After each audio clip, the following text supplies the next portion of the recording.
Hi everyone, I'm Mark Rosenthal with you on this Tuesday night. You know, a lot of rumors of more snow coming, certainly for Maine. They're going to get blasted. But the question is, can the snow extend down into southern New England? We're going to talk about that in a second. But I'm very perturbed. I was reading an article today in the Boston Globe about Mish Michaels being fired from WGBH because she doesn't believe in global warming. I just got to tell you something. This really pisses me off. It's just my opinion, but global warming is such a crock of you-know-what that I can't believe that universities and organizations take sides and fire people because they don't have the same philosophy as them about global warming, which in my view just does not exist. I've been doing weather for 45 years. I'm not the smartest guy in the room. I'll tell you that right now, but I just don't get it. I don't see it. I don't think there's climate change. I think there's climate variation, as we've always had. We've had major storms, snow, rain, sleet, hail, thunderstorms, hurricanes, floods, mudslides, you name it, but nothing sticks. It comes and it goes, and it's the extremes that make up the norms, and we've seen it all before. So until you show me something different, I think it's a bunch of BS, and the fact that somebody gets fired over this just pisses me off.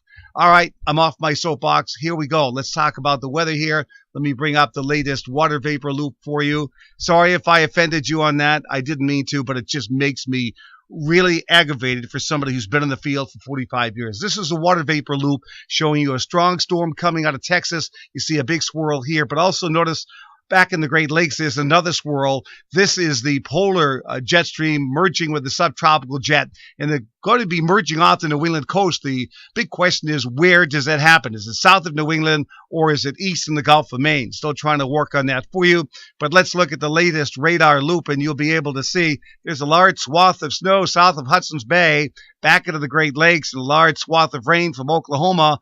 Big thunderstorms popping now in Louisiana.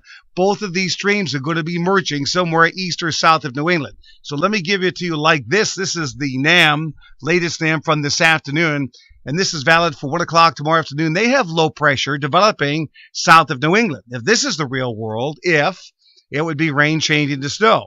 And then this thing would bomb out in the Gulf of Maine, and we could perhaps get several inches of snow. This is the I beg your pardon. This is the European model, which shows the low in the same position, but much weaker. Also a dying primary back in northeastern New York State.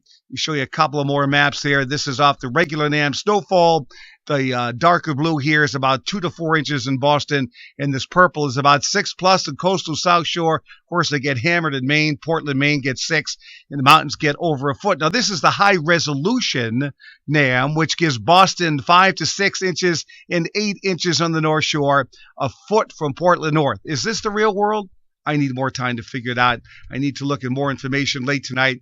And, of course, we'll be around. We'll keep you posted with another Weatherblast update very late tonight. Hope to have more information then. For now, I'm Mark Rosenthal. Please stay